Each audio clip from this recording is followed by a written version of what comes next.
Ayan siya, nung nagtanggal ka ng ng sapien ng kama dahil papalitan mo, nauna pa siya. Ayan siya.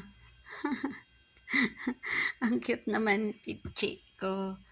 Ayan siya, relax na relax. Paano mo siya ngayon mapapalitan? Yung cover, nakapwesto na siya. Ayan oh. Patingin-tingin na lang yan. Pichi! Alis ka na dyan. Ilalagay ko yung cover ng nila ate mo. Dali na. Malis ka na dyan. Sige na. Oy.